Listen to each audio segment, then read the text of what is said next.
السلام علیکم ورحمۃ اللہ وبرکاتہ۔ آج سے اللہ تعالیٰ کے فضل اور کرم کے ساتھ چوتھے سپارے کو ہم شروع کریں گے، اور الحمدللہ ثم الحمدللہ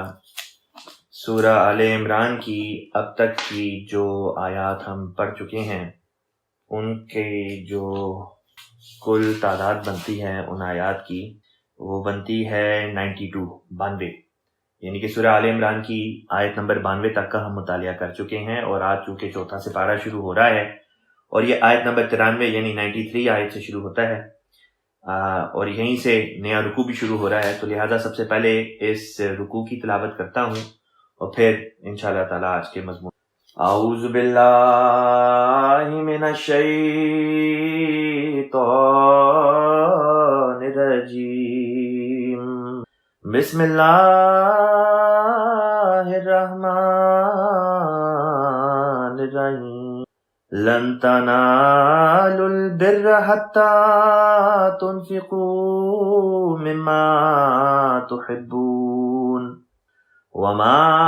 تنفقوا من شيء فإن الله به عليم، كل الطعام كان حلا لبني إسرائيل إلا ما حرم إسرائيل على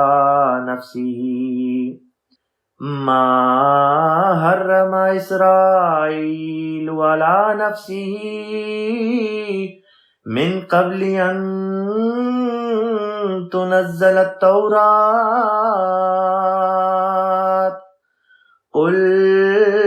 فأتوا بالتوراة فاتلوها إن كنتم صادقين، فمن افترى على الله الكذب من بعد ذلك فأولئك هم الظالمون، قل صدق الله فاتبعوا ملة إبراهيم حنيفا وما كان من المشركين، إن أول بيت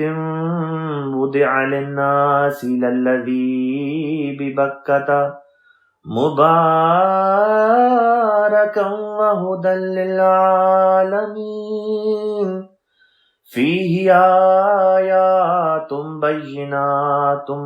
مقام إبراهيم ومن دخله كان آمنا، ولله على الناس حج البيت من استطاع إليه سبيلا ومن كفر فإن الله غني عن العالمين، قل يا أهل الكتاب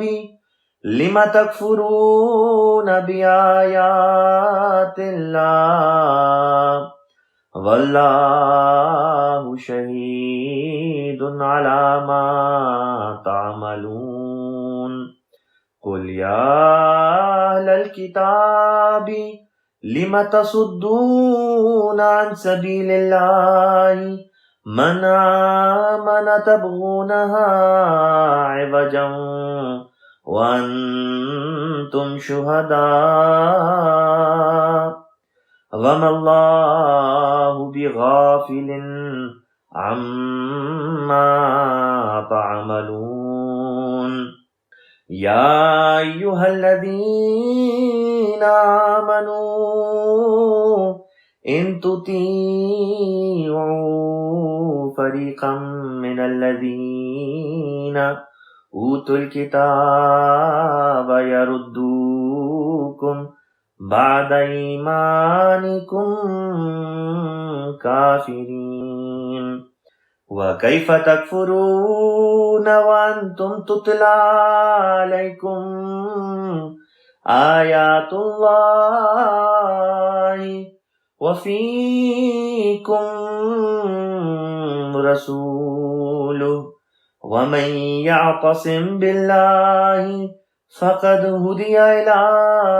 صِرَاطٍ مُسْتَقِيمٍ۔ یہاں پہ چوتھے سپارے کے پہلے رکوع کی تلاوت ختم ہوتی ہے۔ اب یہاں سے جو آج کا مضمون ہے اس کو شروع کرتے ہیں۔ پہلی آیت ہے، اللہ تعالیٰ فرماتا ہے لن تنالو، لن ہرگز نہیں، تنالو تم پا سکتے ہو، کیا چیز تم ہرگز نہیں پا سکتے؟ البرہ، بر کہتے ہیں نیکی کو، یعنی کہ تم کامل نیکی یا حقیقی نیکی جو ہے اس کو نہیں پا سکتے۔ کیا کبھی بھی نہیں پا سکتے یا کوئی خاص حالت ہے جس میں نہیں پا سکتے؟ فرمایا حتیٰ، یہاں تک کہ، اب وہ ایکسیپشن بیان کر دی کہ کیا وجہ ہے جس کی وجہ سے تم نیکی کو نہیں پا سکتے؟ تنفقوا مما تحبون، حتیٰ کہ تم تنفقو کرو، تنفقو کہتے ہیں خرچ کرنے کو، تم خرچ کرو، مما اس میں سے جو، یہ مما جو ہے یہ من اور ما سے مل کے بنا ہے، من سے ما جو، مما میں سے جو، تحبون تم محبوب رکھتے ہو، تم محبت کرتے ہو، وما تنفقو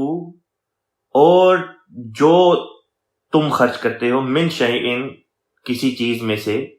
فإن اللہ تو یقیناً اللہ تعالیٰ بھی اس کے بارے میں علیم ہے، یعنی کہ خوب جانتا ہے، اس بات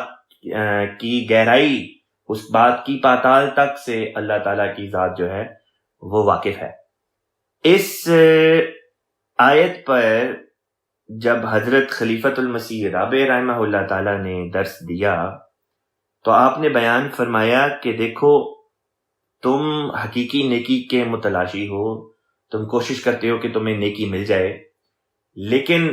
نیکی پانے کا ایک ذریعہ اللہ تعالیٰ نے یہ بیان کیا کہ تم اللہ تعالیٰ کی راہ میں اپنے مال کو خرچ کرو۔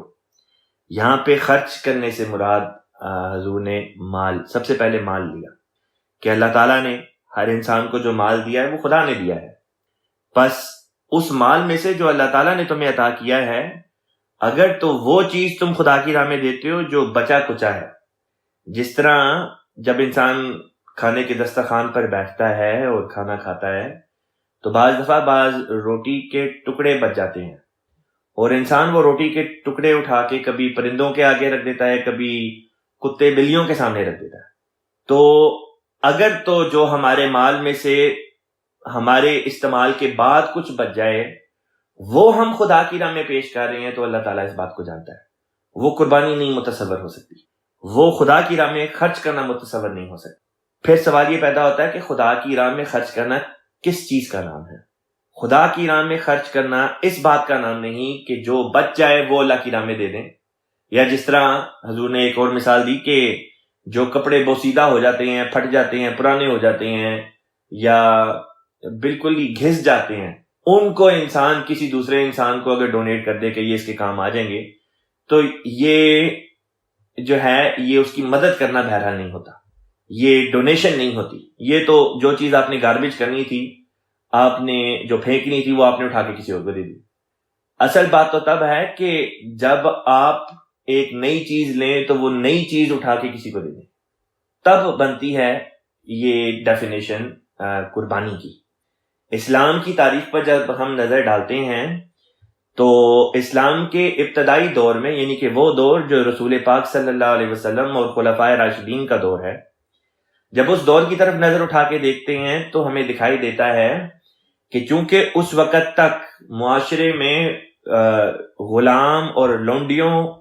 کا تصور ابھی باقی تھا، کسی حد تک باقی تھا، اور رفتہ رفتہ آہستہ آہستہ اسلام کی تعلیمات کے زیر اثر معاشرے میں سے غلامی اور غلامی کی روح کو ختم کیا جا رہا تھا۔ لہٰذا غلامی کی روح کو ختم کرنے کے لیے، غلامی کو ختم کرنے کے لیے تو جو اللہ تعالیٰ نے تعلیمات اتاری وہ اتاری، غلامی کی روح کو ختم کرنے کے لیے، اس سوچ کو ختم کرنے کے لیے جو رسول پاک صلی اللہ علیہ وسلم نے بعض طریق سکھائے، بعض ادائیں ہمیں سکھائیں، وہ یہ بھی تھی کہ مثلاً اگر کسی کے ہاں کوئی غلام ہے تو وہ اس کو وہی کھانا دے جو وہ خود کھاتا ہے، یہ نہیں کہ جو بچ گیا ہے اس میں سے دے دے،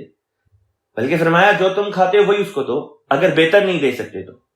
اسی طرح جو خود پہنتے ہو وہی اس کو دو، اگر بہتر نہیں دے سکتے تو۔ لہٰذا حضرت علی رضی اللہ تعالیٰ عنہ کے بارے میں آتا ہے کہ آپ جب بھی کوئی جوڑا بناتے، خریدتے، تو ہمیشہ دو بنواتے، ایک اپنے لیے اور ایک اس غلام کے لیے جو آپ کے ساتھ ہوا کرتا تھا۔ اور اس زمانے کے لوگوں میں یہ تفریق کرنی مشکل ہو جاتی کہ ان میں سے مالک کون ہے اور غلام کون ہے، کیونکہ بالکل ایک ہی جیسے لگتے تھے اور ایک ہی گھر کی چھت کے نیچے رہتے تھے، ایک ہی کھانا اور اوڑھنا اور لباس ان کا ہوتا تھا۔ بس اس طریق پر اسلام نے غلامی کی روح کو مٹایا۔ یہ تو ایک ضمنی بات آ گئی، لیکن اس ضمنی بات کے ذریعے سے بھی یہ بتانا مقصود تھا کہ جو طریق اسلام نے ہمیں سکھایا ہے غرباء کی مدد کرنے کے لیے یا خدا کی راہ میں خرچ کرنے کے لیے، اس میں اس بات کو اللہ تعالیٰ نے فوقیت دی کہ جو بچ جائے اس کو خرچ کرنا نیکی نہیں، بلکہ سب سے پہلے خدا کی راہ میں خرچ کرنا نیکی کہلاتا ہے۔ آج کل جو مختلف حالات چل رہے ہیں اس کو سامنے رکھ کے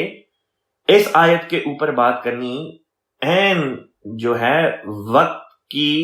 مناسبت کے لحاظ سے یہ مضمون ہمارے سامنے آیا ہے۔ اب میں آپ کے سامنے حضرت مسیح موعود علیہ الصلوۃ والسلام نے اسی آیت کے بارے میں جو تشریحات پیش کی ہیں ان میں سے چند نکات آپ کی خدمت میں رکھتا ہوں۔ حضرت مسیح موعود علیہ الصلوۃ والسلام اپنی تصنیف لطیف کلمہ حضرت مسیح السلام یہ اپنی تفسیر میں فرماتے ہیں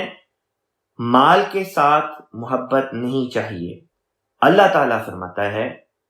لن تنالوا البر حتی تنفقوا مما تحبون، تم ہرگز نیکی کو نہیں پا سکتے جب تک کہ تم ان چیزوں میں سے اللہ کی راہ میں خرچ نہ کرو جن سے تم پیار کرتے ہو۔ اگر حضرت صلی اللہ علیہ وسلم کے زمانے کے ساتھ آج کل کے حالات کا مقابلہ کیا جاوے تو اس زمانے کی حالت پر افسوس آتا ہے، کیونکہ جان سے پیاری کوئی شے نہیں، اور اس زمانے میں اللہ تعالیٰ کی راہ میں جان ہی دینی پڑتی تھی۔ تمہاری طرح وہ بھی بیوی اور بچے رکھتے تھے۔ جان سب کو پیاری لگتی ہے، مگر وہ ہمیشہ اس بات پر حریص رہتے تھے کہ موقع ملے تو اللہ تعالیٰ کی راہ میں جان قربان کر دیں۔ پھر فرمایا بیکار اور نکمی چیزوں کے خرچ سے کوئی آدمی نیکی کرنے کا دعویٰ نہیں کر سکتا۔ نیکی کا دروازہ تنگ ہے، پس یہ امر ذہن نشین کر لو کہ نکمی چیزوں کے خرچ کرنے سے کوئی اس میں داخل نہیں ہو سکتا، کیونکہ نص سری ہے۔ نص سری کا مطلب ہوتا ہے قرآن، مطلب ایسی بات جو قرآن سے اور احادیث سے جو واضح طور پر ثابت ہو۔ فرمایا کیونکہ نص سری ہے لن تنالوا البر حتی تنفقوا مما تحبون، جب تک عزیز سے عزیز اور پیاری سے پیاری چیزوں کو خرچ نہ کرو گے اس وقت تک محبوب اور عزیز ہونے کا درجہ نہیں مل سکتا۔ اگر تکلیف اٹھانا نہیں چاہتے اور حقیقی نیکی کو اختیار کرنا نہیں چاہتے تو کیوں کر کامیاب اور بامراد ہو سکتے ہو؟ کیا صحابہ کرام مفت میں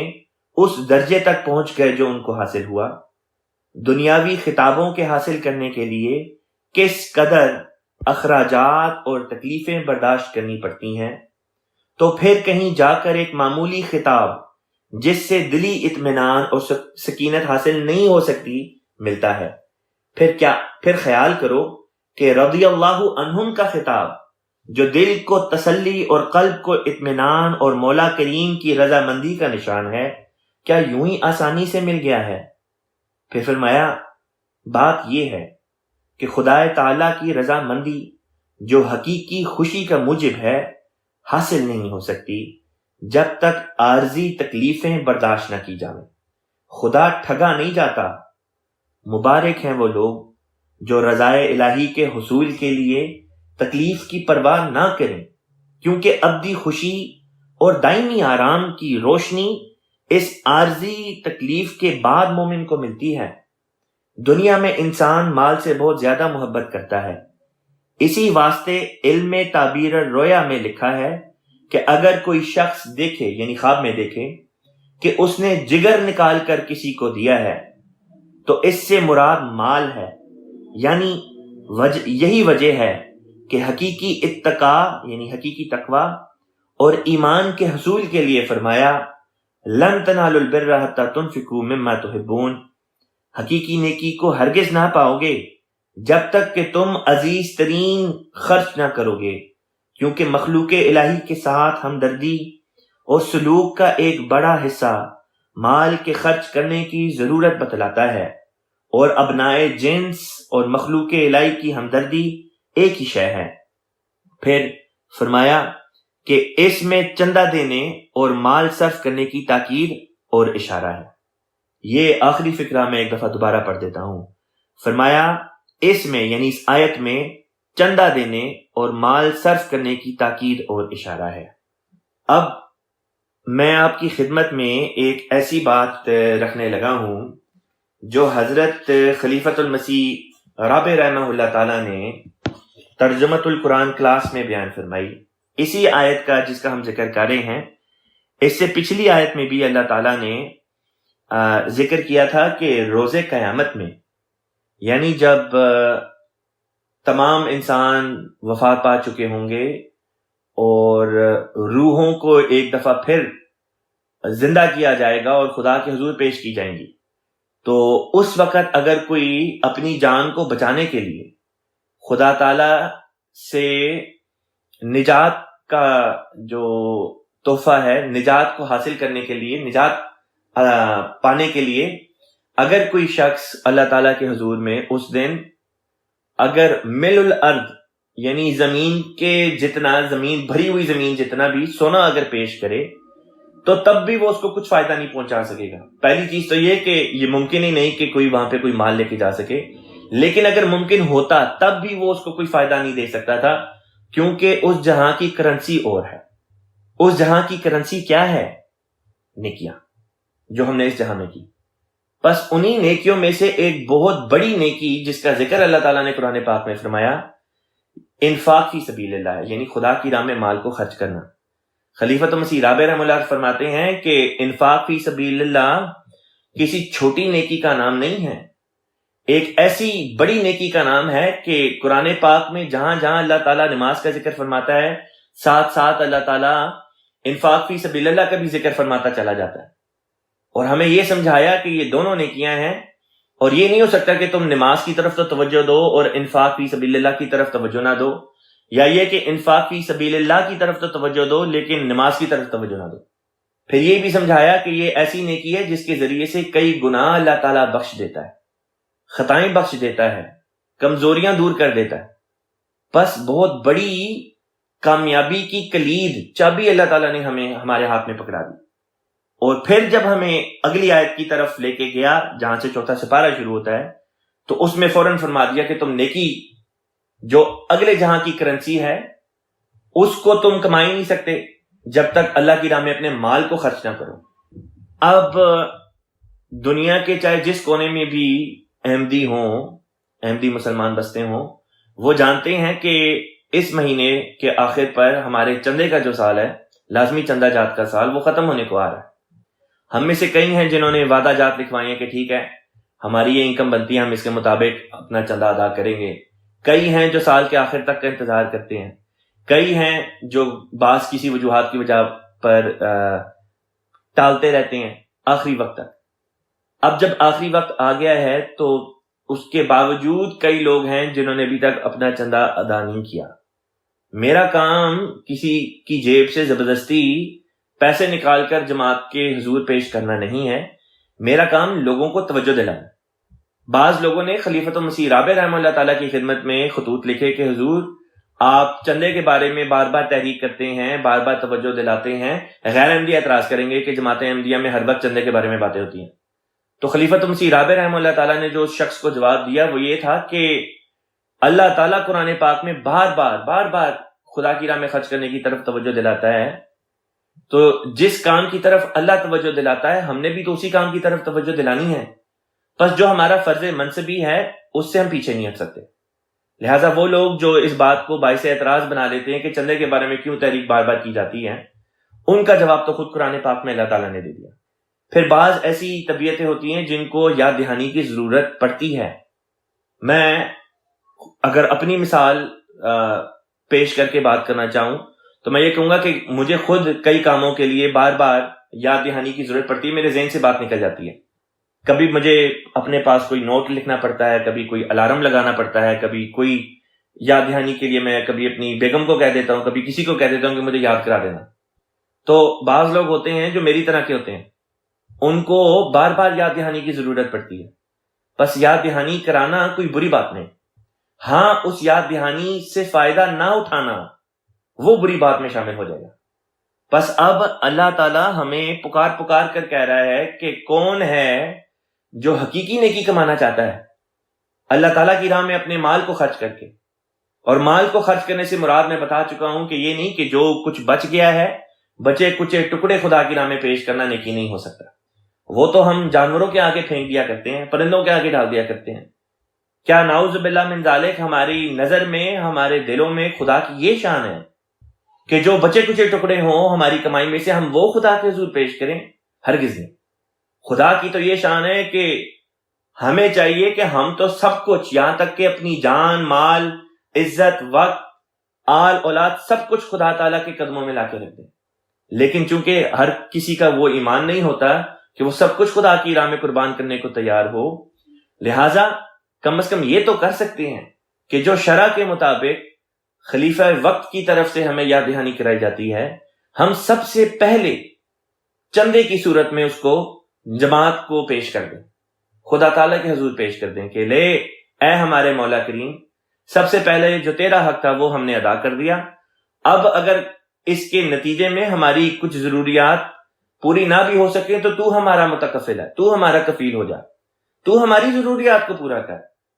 یہ ممکن ہے کہ آپ جو کماتے ہیں اس کے نتیجے میں آپ کے جو خرچ ہیں وہ پورے نہ ہوں، لیکن اگر آپ خدا کی راہ میں سب سے پہلے خرچ کرتے ہیں اور خدا پہ اپنا توکل باندھتے ہیں تو کیا خدا کے لیے بھی یہ ممکن نہیں کہ وہ آپ کے اخراجات کو پورا کرے؟ خدا کے لیے تو سب چیزیں ممکن ہیں، اس کے خزانے لامتناہی ہیں جن پر کبھی فنا نہیں. بس خدا کے خزانوں سے اگر حصہ پانا چاہتے ہیں تو اس کا ذریعہ، اس کا فارمولہ یہی ہے کہ خدا کی راہ میں خرچ کریں. اور اس سے بہتر وقت اور کون سا ہوگا جب جانتے ہیں کہ اس وقت جماعت کو ضرورت ہے، سال ختم ہونے کو آ رہا ہے اور ہمیں ہر شخص کو، کیا چھوٹا کیا بڑا، کیا مرد کیا عورت، سب کو ضرورت ہے کہ ہم اپنا اپنا حصہ جو ہے، اپنا اپنا فرض ادا کریں. بس کئی ایسے لوگ ہیں جابیں کرتے ہیں لیکن چندے نہیں دیتے. کئی ایسے لوگ ہیں وہ کہتے ہیں چندہ دیں گے، اپنی مرضی سے دیں گے، بجٹ نہیں لکھوائیں گے. سب غلط کرتے ہیں. یہ غلط طریقہ ہے، یہ غلط ادائیں ہیں. یہ وہ ادائیں ہیں جو خدا کو پسند نہیں آ سکتی. خدا کو تو وہی باتیں پسند آتی ہیں، خدا کو تو وہی ادائیں پسند آتی ہیں جن کے ذریعے سے یا جن کے متعلق اللہ تعالیٰ ہمیں خود براہ راست قرآن اور سنت کے ذریعے سے یا یہ کہ خلفاء کے ذریعے سے ہماری نشاندہی اللہ تعالیٰ فرما دے. بس ادائیں تو وہی ہیں خدا کو جو پسند آتی ہیں، جو اس کے پاس سے ہم تک پہنچے، جو اس کے ہاں سے ہم تک آئے. اور خلیفہ وقت سے ہم نے وہ ادائیں سیکھنی ہیں، اور خلیفہ وقت ہمیں یہی ادائیں سکھاتا ہے کہ خدا کی راہ میں خرچ کرو، شرع کے مطابق خرچ کرو، اور اپنے بجٹ بھی صحیح لکھواؤ. لہٰذا وہ جو ضد پہ آ جاتے ہیں وہ ضد جماعت کے ساتھ نہیں کرتے بلکہ وہ خدا کے ساتھ ضد پہ آ جاتے ہیں. خدا کے ساتھ ضد کرنی یا خدا کے ساتھ مقابلہ کرنا کسی عقل مند انسان کا کام نہیں ہوتا. وہ انسان جو خدا کے ساتھ مقابلے کو نکلتا ہے منہ کی کھاتا. بس اس لیے میں اس موقع سے فائدہ اٹھا کے دونوں باتوں کی طرف توجہ دلانا چاہتا ہوں کہ جہاں یہ سال ختم ہو رہا ہے اور ضروری ہے کہ ہم شرع کے مطابق اپنے وعدہ جات یا جو چندہ بنتا ہے اس کو اس مہینے کے ختم ہونے سے پہلے پہلے ادا کر دیں. وہیں پہ اس طرف بھی توجہ دلا رہا ہوں کہ اگلا سال جو شروع ہوگا 1 جولائی سے، ہمیں حد الوسع اللہ تعالیٰ کو حاضر ناظر جان کر کوشش کرنی ہے کہ ہمارا بجٹ ہم صحیح لکھوائیں اور اس کی ادائیگی بھی کریں، اور ادائیگی کو آخری لمحے تک نہ رکھیں بلکہ ساتھ ساتھ ادا کرتے چلے جائیں. جب آپ کی انکم آئے، کوئی روزی روٹی آتی ہے تو سب سے پہلے اس میں سے اللہ کا حق ادا کریں، اس کے بعد پھر اپنی ضروریات کو پورا کرنے کی فکر کریں۔ اگر یہ طریقے اختیار کریں گے تو جان رکھیں اللہ تعالیٰ آپ کی تمام ضروریات کا متکفل ہو جائے گا، اللہ تعالیٰ پھر آپ کا کفیل ہو جائے گا، وہ پھر آپ کی ضروریات کو پورا کرے گا۔ آپ کے پیسے ختم ہونے والے ہوں گے تو غیب سے اللہ تعالیٰ سامان کر دے گا۔ اب مضمون کو لے کے آگے چلتے ہیں۔ اگلی آیت میں اللہ تعالیٰ بیان کرتا ہے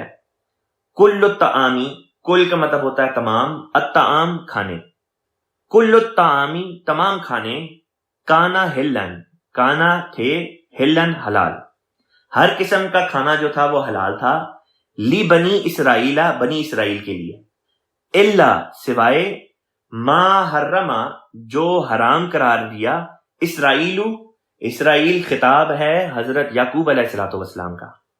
یعنی ابراہیم علیہ السلام کے جو پوتے تھے، حضرت اسحاق کے بیٹے، حضرت اسحاق علیہ السلام کے بیٹے، اور حضرت یوسف علیہ السلام کے والد ماجد، اور وہ حضرت یعقوب علیہ الصلوۃ والسلام ہیں جن کو اللہ تعالیٰ نے یہ لقب دیا اسرائیل کا، جس کا مطلب ہوتا ہے خدا کا پہلوان۔ تو اللہ تعالیٰ فرماتا ہے کہ بنی اسرائیل کے لیے ہر چیز کھانے پینے کی جو تھی وہ حلال تھی، سوائے ان باتوں کے، سوائے ان چیزوں کے جو اسرائیل نے یعنی یعقوب علیہ السلام نے خود حرام قرار دے دی تھی، علی نفسہ ہی، اپنے نفس پر، من قبل اس کے، ان تنزل التورات، قبل اس کے کہ تورات نازل ہوتی۔ اس سے پتہ چلتا ہے کہ تورات جو ہے وہ یعقوب علیہ الصلوۃ والسلام کے وقت سے پہلے نازل نہیں ہوئی، بعد میں نازل ہوئی ہے۔ یہودی کہا کرتے تھے کہ ابراہیم علیہ الصلوۃ والسلام یہودی ہیں، چند دروس پہلے بھی، چند کلاسز پہلے بھی اس کا ذکر گزرا ہے۔ تو وہ کہتے تھے کہ ابراہیم علیہ السلام جو وہ یہودی ہیں، اور عیسائی کہتے تھے کہ ابراہیم علیہ السلام عیسائی ہیں۔ تو اللہ تعالیٰ نے اس بات کا یہ رد کیا کہ نہ ابراہیم یہودی تھے نہ ابراہیم عیسائی تھے، کیونکہ یہودی انسان ہوتا ہے تورات پر عمل کر کے، اور عیسائی ہوتا ہے انجیل پر عمل کر کے، حالانکہ یہ دونوں کتابیں جو ہیں، یہ دونوں وحیاں جو ہیں، یہ ابراہیم علیہ السلام کے دور کے بعد کی ہیں۔ بس یہاں پہ اس آیت سے ہمیں یہ اشارہ مل گیا کہ جس وقت یعقوب علیہ السلام نے اپنے اوپر بعض چیزیں کھانے پینے کی حرام کی، اس وقت تک تورات کا نزول شروع نہیں تھا ہوا، اس کے بعد ہوا ہے۔ پھر سوال یہ پیدا ہوتا تھا کہ وہ چیزیں کون سی تھیں جو حضرت یعقوب علیہ السلام نے خود پر حرام قرار دیں،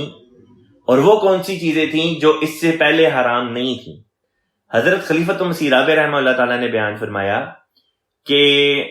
وہ چیزیں جو اس دور سے پہلے یعنی یعقوب علیہ السلام کے اپنے اوپر حرام کرنے سے پہلے کا جو دور ہے،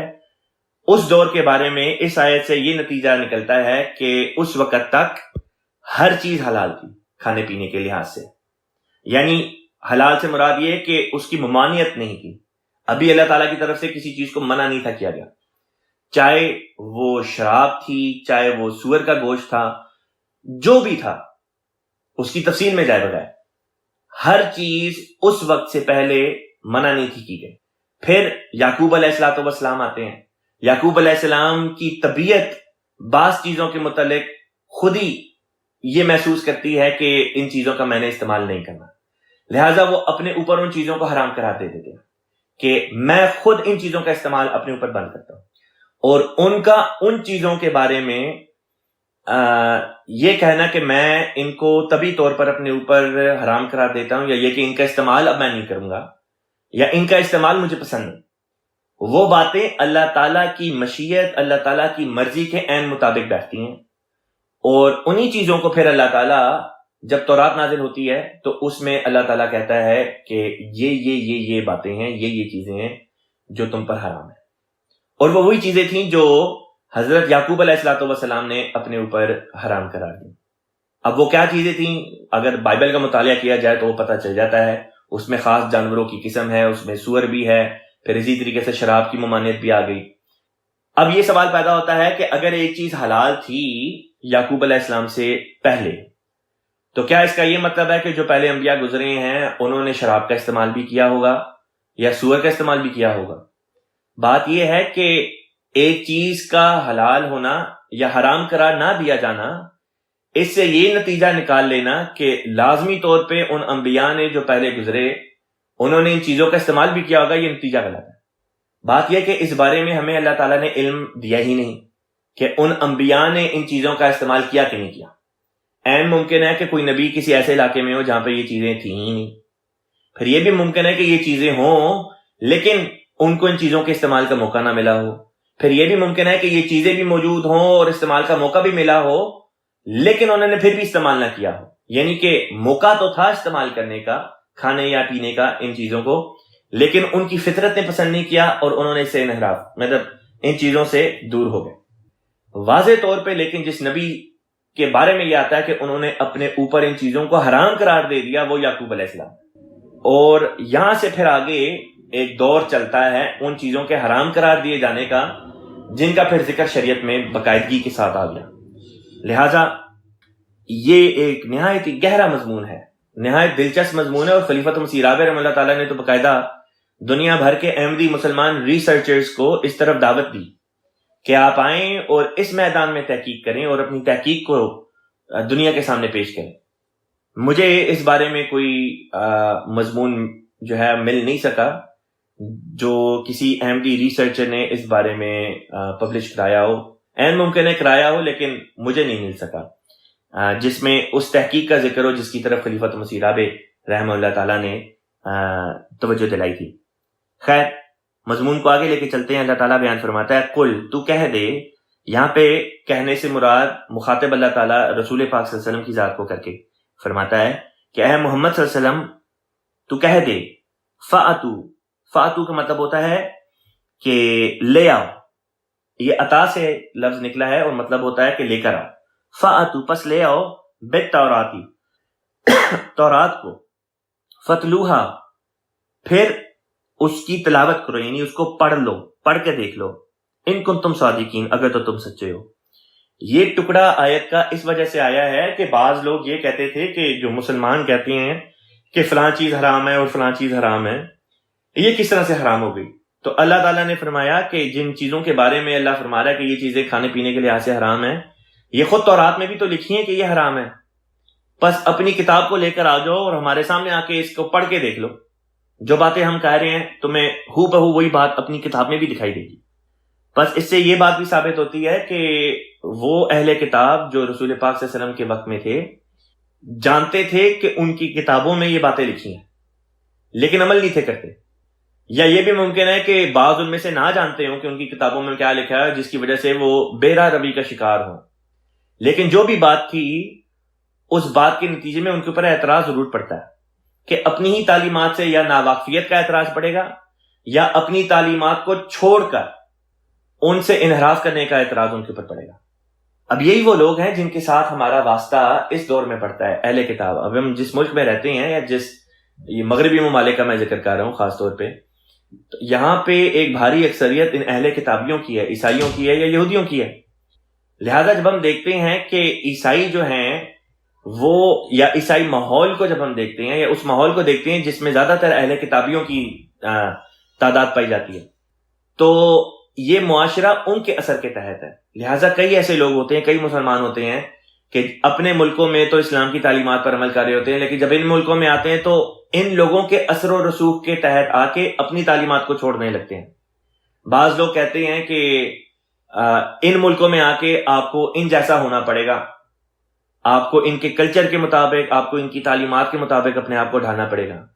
بعض یہ جواز نکالتے ہیں اسیمیلیٹ ہونے کے لیے، انٹیگریٹ ہونے کے لیے، ان میں گھل مل جانے کے لیے، رل مل جانے کے لیے اس قسم کا جواز نکالتے ہیں کہ دیکھو اب مثلا ایک ان کے ہاں رسم ہے جس کو ہیلوئین کہتے ہیں۔ اب وہ کہتے ہیں ہیلوئین کی رسم میں اگر ہم حصہ نہیں لیتے، ہم اپنے بچوں کو حصہ نہیں لینے دیتے، تو ہم اس معاشرے سے الگ ہو رہے ہیں، ہم ان میں اسیمیلیٹ نہیں ہو رہے، ہم ان میں انٹیگریٹ نہیں ہو رہے، ہم ان میں مل نہیں رہے، ہم ان جیسے نہیں ہو رہے۔ حالانکہ اچھی چیزوں کو اختیار کرنے کی ممانعت اسلام میں نہیں، لیکن وہ چیزیں جو بری ہیں ان سے بچنے کی تلقین اسلام کرتا ہے، ان کو کرنے کی تلقین تو اسلام نے کہیں پہ بھی نہیں دی کہ اگر سب لوگ شراب پی رہے ہیں تو تم بھی شراب پینا شروع کر دو، اگر سب لوگ سور کھا رہے ہیں تو تم بھی سور کھانا شروع کر دو. میں نے چند دن پہلے ایک سوشل میڈیا کے اوپر ایک پوسٹ میری نظر کے سامنے آئی. کسی احمدی نے ایک وہ پوسٹ کی ہوئی تھی جو کسی ایسی جگہ پہ کام کرتا ہے جہاں پہ جو ہے یہ سور وغیرہ بیچا جاتا ہے. حالانکہ اس احمدی کو جگہ پہ کام کرنا ہی نہیں چاہیے, لیکن اگر اس کی کوئی مجبوری ہے اور اس کے پاس کوئی اور جاب نہیں اور وہ کسی پیزا سٹور وغیرہ پہ کام کرتا ہے جہاں پہ سور یا بیکن وغیرہ یا ہیم وغیرہ بیچا جاتا ہے, اس نے آگے سے یہ بات لکھی ہوئی تھی کہ اس کے دل کو بڑی تکلیف پہنچتی ہے جب وہ کسی اور مسلمان کو وہاں پہ آ کے دیکھ کر جو ہے وہ بیکن آرڈر کرتے دیکھتا ہے. اب لازمی بات یہی ہے کہ جو لوگ اس معاشرے میں رہتے ہیں اور اس معاشرے کے زیر اثر آ کے ان میں ایک انفیریورٹی کمپلیکس پیدا ہو جاتا ہے, وہ اس قسم کے باتیں ہیں جو ہیں وہ کرتے ہیں. لہٰذا ان باتوں کی طرف اللہ تعالیٰ نے ہماری توجہ دلا دی اور فرمایا کہ دیکھو اثر اچھا قبول کرو, برا اثر قبول نہ کرو. چاہے وہ ہیلوئین سے متعلق ہو, چاہے وہ سور یا شراب کے استعمال سے متعلق ہو, یا یہ لاٹریاں اور جوئے وغیرہ سے متعلق ہو. ہم جس معاشرے میں رہ رہے ہیں یہاں پہ بتیرے لوگ ہیں جو شرابیں پیتے ہیں, بتیرے لوگ ہیں جو نشہ کرتے ہیں, بتیرے لوگ ہیں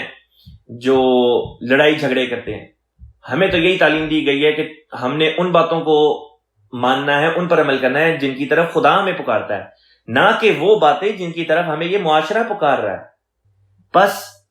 یہ آیت کہ کل فأتوا بالتوراۃ فتلوها ان کنتم صادقین, خود ان کی اپنی کتابوں سے بھی یہ باتیں ثابت ہو جاتی ہیں کہ دیکھو یہ نہ کرو, زنا ہے, بد نظری ہے, خود ان کی کتابوں میں لکھا ہے کہ یہ چیزیں گناہ ہے, یہ نہ کرنا, لیکن پھر بھی یہ کرتے ہیں. پھر اسی طریق پر شراب کی ممانعت ہے کہ لکھا ہے کہ شراب نہیں پینی, گناہ ہے, عقل ماری جاتی ہے, خدا سے انسان دور ہو جاتا ہے. ان کی اپنی کتابوں میں لکھا ہے لیکن پھر بھی یہ کرتے ہیں. ان کے دیکھا داکھی مسلمان بھی کرنے شروع ہو گئے ہیں. ان کی اپنی کتابوں میں لکھا ہے کہ سور کا استعمال نہیں کرنا, لیکن یہ لوگ کھاتے پیتے ہیں, کھاتے ہیں, اس کا استعمال کرتے ہیں, اور ان کے دیکھا داکھی بعض مسلمان بھی کرنے لگے ہیں. اسی طریقے سے جوا ہے وغیرہ وغیرہ. بس ہمیں تو اسلام کی تعلیم پر عمل کرنا ہے, نہ کہ ان تعلیمات پر جو معاشرہ ہمیں سکھا رہا ہو. معاشرے کی ہر چیز اچھی نہیں ہوتی, اور اسیمیلیٹ کرنے کے مضمون پر ہمارے پیارے آقا حضرت خلیفۃ المسیح الخامس ایدہ اللہ تعالی بنصرہ العزیز نے جرمنی میں ایک دفعہ خطاب فرمایا کسی مسجد کے افتتاح پہ, اور وہاں پہ کسی شخص نے یہ اعتراض کیا, کوئی میئر تھا شاید, اس نے یہ اعتراض کیا کہ آپ لوگ ہمارے ملک میں تب تک اسیمیلیٹ نہیں ہو سکتے جب تک آپ کی عورتیں ہمارے مردوں سے سلام نہ کریں اور آپ کے مرد ہماری عورتوں سے ہاتھ نہ ملائیں, اور اس قسم کی باتیں کی. تو اس کے جواب میں پیارے آقا سیدی خلیفۃ المسیح نے جو جواب فرمایا نہایت ہی خوبصورت جواب تھا, اور عقل اور اسلام کی تعلیمات پر مبنی. آپ نے فرمایا کہ کسی کلچر میں, کسی کنٹری میں اسیمیلیٹ ہونے کے لیے یہ ضروری نہیں ہے کہ اس کلچر کی یا اس کنٹری کی ہر چیز جو ہے چاہے بری ہی کیوں نہ ہو اس کو انسان اپنا لے. اسیمیلیٹ ہونا, کسی چیز میں رل مل جانا, اس بات سے ثابت ہوتا ہے کہ آپ اس کنٹری کو, اس معاشرے کو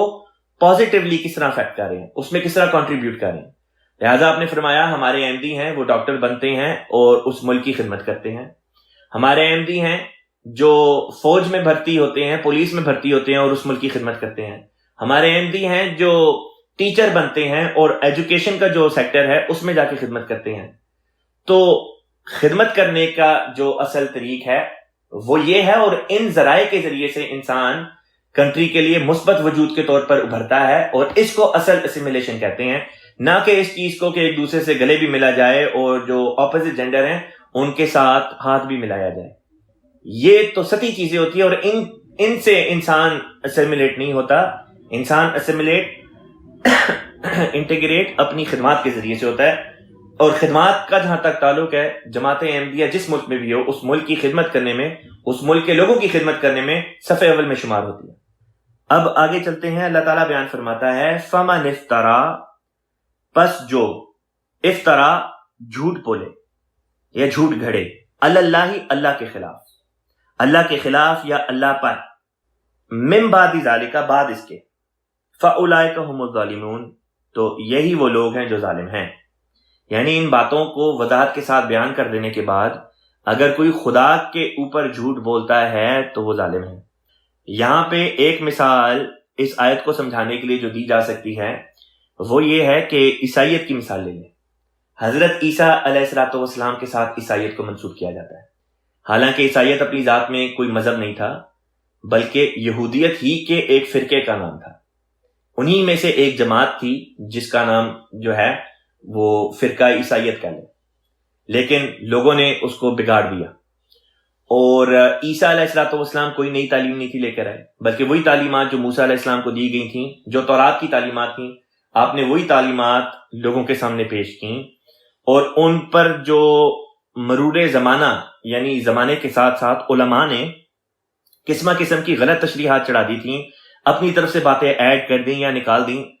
حضرت عیسیٰ علیہ السلام نے آ کے ان غلط تشریحات کو دور کیا اور فرمایا کہ یہ صحیح باتیں ہیں جن کا اللہ تعالیٰ نے مجھے علم دیا ہے۔ یہ وہی کام ہے جو حضرت مسیح موعود مرزا غلام احمد قادیانی علیہ الصلوۃ والسلام نے بطور امام مہدی و مسیح موعود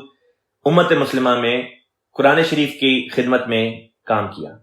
کہ آپ نے آ کے قرآن کے بارے میں جو غلط تشریحات اور غلط باتیں قرآن کی طرف منسوب ہوتی تھیں یا شریعت اسلامیہ کی طرف منسوب ہوتی تھیں یا رسول پاک صلی اللہ علیہ وسلم کی طرف غلط طور پر منسوب ہوتی تھیں، آپ نے ان کو رفع دفع کر دیا۔ حضرت عیسیٰ علیہ الصلوۃ والسلام نے کبھی کوئی اس قسم کی تعلیم نہیں دی جو تورات کے خلاف جاتی ہو، لیکن حضرت عیسیٰ علیہ الصلوۃ والسلام جب اس علاقے سے ہجرت کر گئے، یا بطور غیر احمدیوں کے یا عیسائیوں کے وفات پا گئے، یا یہ کہ وفات نہیں پائی اور سیدھا آسمان پہ چلے گئے، وہ یہ کہتے ہیں کہ پولوس یعنی کہ جس کو یہ سینٹ پال کہتے ہیں، اس نے آ کے کہا کہ جی ہر چیز حلال ہے، سور بھی حلال ہے نعوذ باللہ من ذالک، اور شراب بھی حلال ہے نعوذ باللہ من ذالک، حالانکہ واضح طور پہ عیسیٰ علیہ الصلوۃ والسلام نے کبھی ان چیزوں کا استعمال نہ کیا، نہ اس بارے میں کوئی تعلیم دی، کیونکہ یہ چیزیں حرام قرار دی گئی تھیں اس شریعت میں جس کی آپ خود پیروی بھی کرتے تھے اور جس کی آپ تبلیغ بھی کرتے تھے۔ پس خدا تعالیٰ کی واضح تعلیمات کے موجود ہونے کے بعد بعض لوگوں نے ان تعلیمات کو بگاڑ دیا اور جو چیزیں حرام تھیں ان کو حلال قرار دے دیا، اور اس طرح پر جھوٹ بولا اور کہا کہ یہ تو خدا تعالیٰ نے حلال قرار دے دی۔ کسی نے کہا ہمیں خواب میں آ کے اللہ تعالیٰ نے کہا کہ سب چیزیں حلال ہیں لہذا اب سے ہر چیز حلال ہے۔ اگر اللہ تعالیٰ نے کوئی چیز حلال قرار دینی ہوتی تو اللہ تعالیٰ اپنے نبی کے ذریعے سے قرار دیتا۔ تو اس طرح پر یہ ایک مثال میں نے آپ کی خدمت میں پیش کی ہے جس سے اس آیت کے مضمون کو سمجھنے میں بڑی آسانی ہو جاتی ہے۔ لیکن یہ صرف ایک مثال ہے، کئی مثالیں ہوں گی جن کے اوپر یہ آیت کا مضمون جو ہے وہ چسپاں ہو سکتا ہے۔ پھر فرمایا قل، تو کہہ دے صدق اللہ، اللہ نے سچ کہا ہے، فاتبعوا، پس پیروی کرو، ملت ابراہیم حنیفہ، ابراہیم حنیف کی ملت کی پیروی کرو۔ یہ نہیں فرمایا کہ تورات کی پیروی کرو، فرمایا ابراہیم حنیف جو تھا اس کے طریقوں کی پیروی کرو، اس کی پیروی کرو۔ ابراہیم علیہ الصلوۃ والسلام کو جو حنیف کہا ہے، اس سے اس آیت کا مضمون ہمیں سمجھ آ جاتا ہے، کیونکہ حنیف کا مطلب ہوتا ہے وہ جو جھکا ہوا ہو، یعنی کسی خاص سمت میں اگر رجحان ہو، انسان کا جھکاؤ ہو، انکلینیشن ہو۔ خلیفہ رابع رحمہ اللہ تعالیٰ نے اس کے جو مختلف تراجم کیے، ایک اس لفظ کا ترجمہ کیا انداز، ابراہیم کے انداز، پھر فرمایا ابراہیم کا مزاج، ابراہیم کا تعلق باللہ۔ یہ وہ چیزیں ہیں جن کی پیروی کرنے کی طرف اللہ تعالیٰ ہمیں پکارتا ہے، اہل کتابیوں کو پکارتا ہے کہ تم جو اہل کتاب ہو، تم لوگ بھی، مسلمانوں کو بھی، مومنوں کو بھی اور اہل کتابیوں کو بھی،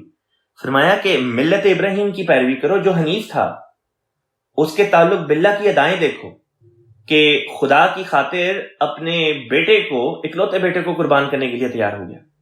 اس کی ادائیں دیکھو کہ خدا کی خاطر اپنی بیوی اور بچے کو مکہ کی ویران آبادی میں چھوڑ کے چلا گیا، ویران وادی میں جہاں پہ کوئی بندہ بشر نہیں،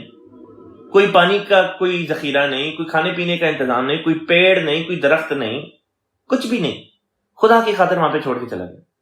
فرمایا ابراہیم حنیف کی ادائیں اختیار کرو کہ خدا کی خاطر آگ میں پھینکے جانے کو تیار ہو جاتا ہے۔ فرمایا وما کان من المشرکین، اور ابراہیم کے بارے میں یہ کہنا کہ وہ مشرک تھا، یہ ہو ہی نہیں سکتا۔ وہ جو خدا سے اس درجے کی محبت رکھتا ہو، جو خدا کی خاطر ہر چیز کو قربان کرنے کو تیار ہو جائے، وہ مشرک نہیں ہوا کرتا۔ مشرک تو وہ ہوتے ہیں جو اس کے مقابل پر ہوں۔ اگلی آیت پر چلتے ہیں۔ چونکہ ابراہیم علیہ الصلوۃ والسلام کی ذات سے مکہ اور خانہ کعبہ کا گہرا تعلق تھا، لہٰذا اگلی آیت میں اللہ تعالیٰ نے انہی باتوں کا ذکر کر دیا. فرمایا اِنَّ اولا، یقیناً سب سے پہلے، بیتن گھر، ودیا بنایا گیا، للناسی لوگوں کے لیے، للذی یہاں پہ پہلا لام جو ہے وہ یقیناً کے لیے ہے، اور اس کے بعد ہے الذی. للذی اس لام کو اور الذی کو جوڑ کے پڑھا گیا ہے تو اس لیے بن گیا للذی. للذی وہ ہے، بی بکتا، بی کا مطلب ہوتا ہے جو، بکتا بکا بے کے ساتھ لکھا گیا ہے، اور یہ مکہ مکرمہ کا قدیمی نام ہے جو بہت پہلے زمانے سے چلتا آ رہا تھا، یعنی کہ ابراہیم علیہ السلام کے زمانے سے پہلے بھی اس علاقے کا نام بکا تھا، مکہ بعد میں پڑا. تو قدیم ایک یہ نام تھا اس وادی کا جس کا آگے چل کے پھر نام مکہ پڑا. فرمایا یقیناً سب سے پہلا گھر جو لوگوں کو فائدہ پہنچانے کے لیے تعمیر کیا گیا وہ وہی ہے جو بکہ میں یعنی مکہ میں ہے، یعنی کہ خانہ کعبہ. مبارکن برکت والا، باعث برکت ہے، وہدن اور ہدایت کے لیے ہے، للعالمین تمام جہانوں کے لیے. حضرت خلیفۃ مسیح رابع رحمہ اللہ تعالیٰ نے با محاورہ ترجمہ ساتھ یوں فرمایا کہ یقیناً پہلا گھر جو بنی نوع انسان کے فائدے کے لیے بنایا گیا وہ ہے جو بکہ میں ہے، وہ مبارک اور باعث ہدایت بنایا گیا ہے تمام جہانوں کے لیے. یہاں پہ حضور نے ایک فٹ نوٹ دیا ہے، وہ میں پڑھ دیتا ہوں. آپ فرماتے ہیں یہاں اولا بیتن کو وضع للناس فرمایا گیا ہے، وضع للہ نہیں فرمایا. اس میں اس طرف اشارہ ہے کہ انسان غاروں سے نکل کر جب سطح زمین پر بسنے لگا تو خانہ کعبہ کی اولین تعمیر ہی اس کو تہذیب و تمدن سکھانے کا ذریعہ بنی. اسی لیے یہاں مکہ نہیں فرمایا بلکہ بکہ فرمایا جو مکے کا قدیم ترین نام ہے. یہاں پہ میں یہ بات وضاحت کر دینا چاہتا ہوں کہ جب حضرت آدم علیہ السلام کی کہانی سورہ بقرہ کے شروع میں آئی تھی تو وہاں پہ میں نے حضرت مسلم موعود رضی اللہ تعالیٰ عنہ کے بعض مضامین سے یہ نکات پیش کیے تھے کہ جب آدم علیہ السلام اور ان کے ساتھی غاروں سے نکل کے باہر آئے ہیں اور سطح زمین پر رہنا انہوں نے شروع کیا تو جس بستی کی انہوں نے بنیاد رکھی، جو گاؤں جس کی بنیاد رکھی گئی وہ عراق کے علاقے میں تھا، اور اسی کو جنت کا نام دیا گیا. اور وہاں سے جب وہ نکلتے ہیں ہجرت کرتے ہیں تو ہندوستان کی طرف جاتے ہیں، انڈیا کی طرف جاتے ہیں. اور پھر ایک زمانہ آتا ہے کہ اللہ تعالیٰ کی طرف سے حکم ہوتا ہے حضرت آدم علیہ السلام کو کہ وہ اللہ تعالیٰ کی خاطر ایک گھر بنائیں، اور وہ گھر ادھر ہو، اس وادی میں ہو جس کا نام بکہ ہے یعنی مکہ. اور خلیفہ رابع رحمہ اللہ تعالیٰ نے یہاں پہ یہ فکرہ استعمال فرمایا ہے کہ غاروں سے نکل کر جب سطح زمین پر بسنے لگے تو خانہ کعبہ کی اولین تعمیر ہی اس کو تہذیب و تمدن سکھانے کا ذریعہ بنی. بس یہ دو متضاد باتیں نہیں بلکہ دو دوروں کی طرف اشارہ ہے. پہلا دور وہ تھا کہ جب غار سے نکل کے آ کے انہوں نے بستی بنائی اور گاؤں کی ایک صورت پر ایک جگہ بنا کر اس میں رہنا شروع کر دیا جس کو جنت ارضی کا نام دیا گیا. اور پھر ہجرت وہاں سے جب ان کو کرنی پڑی اور پھر جب مکہ آتے ہیں تو مکہ آ کے انہوں نے پہلا تعمیری گھر وہ بنایا جو وہ گھر تھا جس کو پتھروں کے ذریعے سے بنایا گیا.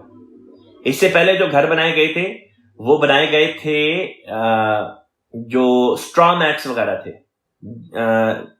ان کے ذریعے سے، اور پتوں کے ساتھ اور درختوں کی ٹہنیوں وغیرہ کو استعمال کر کے بنائے گئے تھے. لیکن اب جب خدا کی خاطر کسی معبد کو بنایا ہے تو اس عبادت گاہ کو بنانے کے لیے پتھر استعمال کیے گئے. پھر خلیفۃ مسیح رابع رحمہ اللہ تعالیٰ بیان کرتے ہیں کہ خانہ کعبہ کی جب اول دفعہ تعمیر کی گئی تو اس کی تعمیر میں جن پتھروں کا استعمال کیا گیا وہ پتھر میٹیور کے نتیجے میں وہاں پہ گرے تھے. یعنی آپ کہتے ہیں کہ وہ پتھر بھی باہر سے آئے تھے. باہر سے مراد یہ کہ ہماری دھرتی سے، ہماری زمین کے نہیں تھے پتھر بلکہ آسمان سے برسے تھے. جس طرح روز ہی تقریباً ایک رنگ میں میٹیور شاور ہو رہا ہوتا ہے، اور جس کو ہم کئی پتھر ہوتے ہیں جو جب ہماری فضا میں داخل ہوتے ہیں، ہمارے ایٹماسفیئر میں داخل ہوتے ہیں تو وہ ایٹماسفیئر کی جو لیئرز ہیں وہ ان کو جلا کے راکھ کر دیتی ہیں، اور جب تک زمین پہ پہنچتے ہیں تو وہ یا تو کنکریوں کی شکل میں آ چکے ہوتے ہیں یا بالکل خاک بن چکے ہوتے ہیں، ڈسٹ کی صورت میں گرتے ہیں. بعض ذرا بڑے پتھر ہوتے ہیں جو ذرا بڑی شکل ہی میں آ کے زمین پہ آ کے گر جاتے ہیں۔ فرمایا خلیفۃ مسیح رابع رحمہ اللہ تعالیٰ نے کہ بہرحال وہ پتھر جن کے ذریعے سے سب سے پہلی دفعہ خانہ کعبہ کی تعمیر کی گئی، وہ پتھر باہر سے آئے تھے، یعنی کہ میٹیور کے ذریعے سے اس زمین پر آ کر گرے تھے، اور ان پتھروں کے استعمال کے ذریعے سے جو ہے آدم علیہ السلام نے اس گھر کی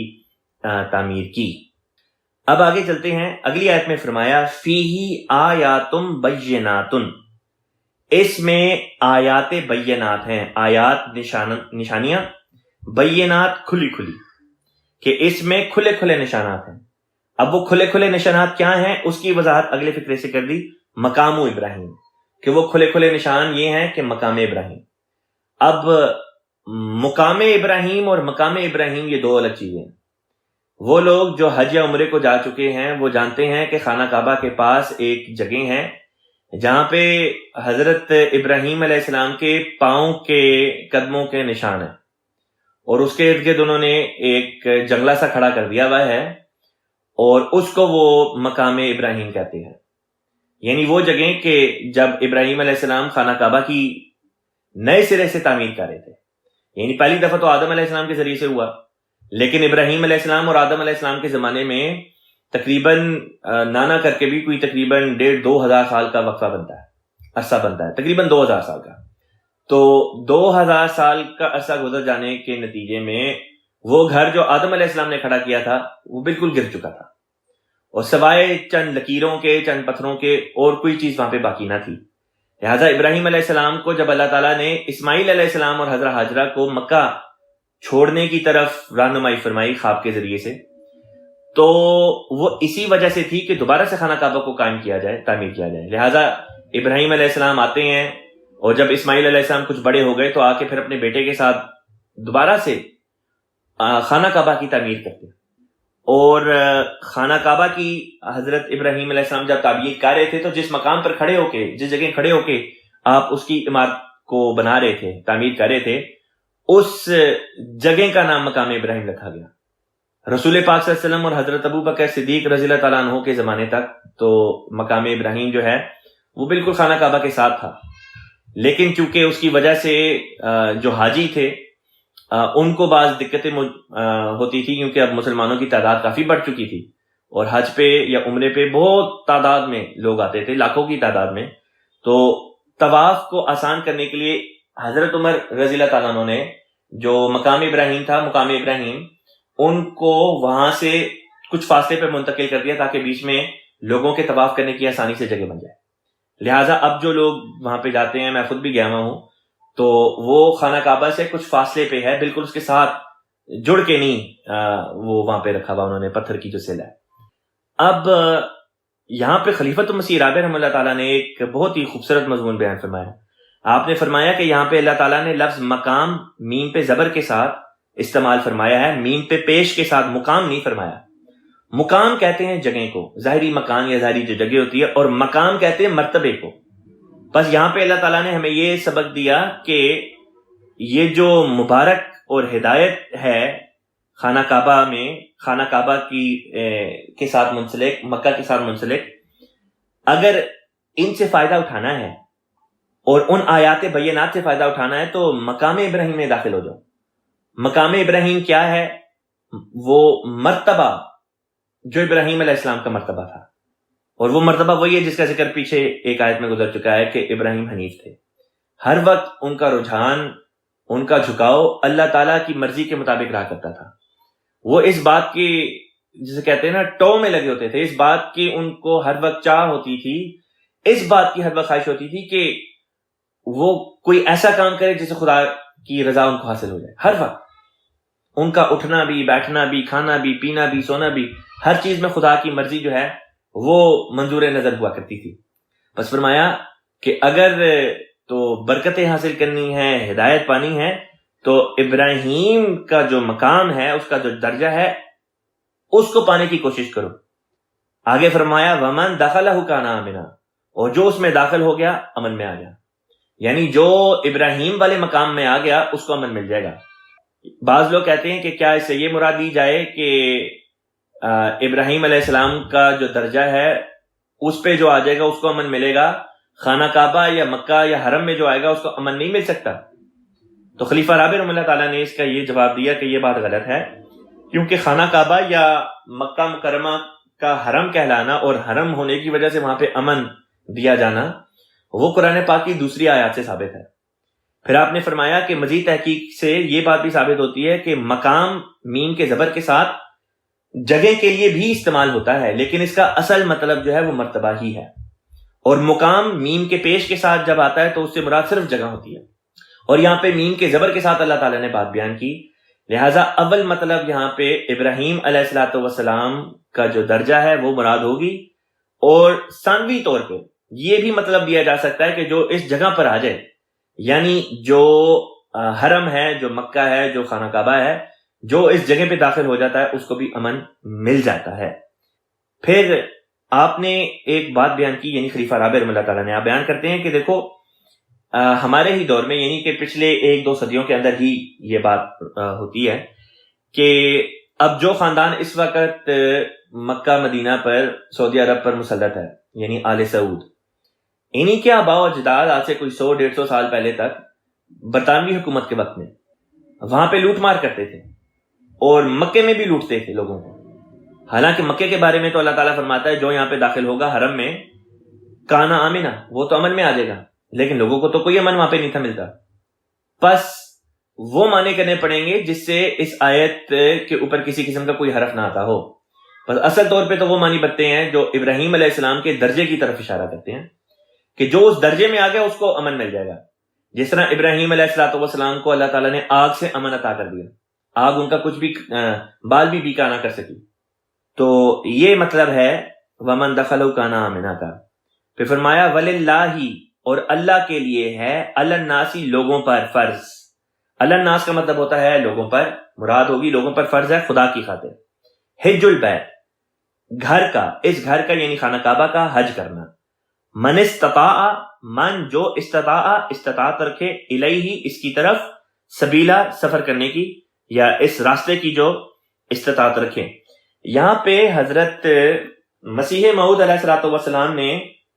جو بعض باتیں اس ضمن میں اس آیت کے متعلق بیان کر دیں، ان میں ایک بات آپ نے یہ بیان کی کہ حج کا منع، یعنی حج سے روکنے والی چیزیں صرف ذات راہ نہیں، اور بہت سے امور ہیں جو عند اللہ حج نہ کرنے کے لیے عذر صحیح ہیں، یعنی کہ صرف یہ بات نہیں کہ اگر کسی کے پاس ذات راہ نہیں ہے تو وہ حج نہ کرے، بلکہ اور بھی بعض چیزیں ہیں جن کے نہ ہونے کی وجہ سے انسان حج پر نہیں جا سکتا۔ فرمایا چنانچہ ان میں سے صحت کی حالت میں کچھ نقصان ہونا ہے، یعنی انسان کا صحت مند نہ ہونا، بیمار ہونا، اگر بیمار ہے تو حج پہ نہ جائے، اور نیز ان میں سے وہ صورت ہے کہ جب راہ میں یا خود مکے میں امن کی صورت نہ ہو، یعنی اگر مکہ یا راستے میں امن نہ ہو تو تب بھی وہ حج پہ نہیں جا سکتا، اور یہ ایک صحیح عذر ہے۔ اللہ تعالیٰ فرماتا ہے من استطاع الیہ سبیلا، کہ جس کو اس سفر کے اختیار کرنے کی اللہ تعالیٰ نے استطاعت دی ہو۔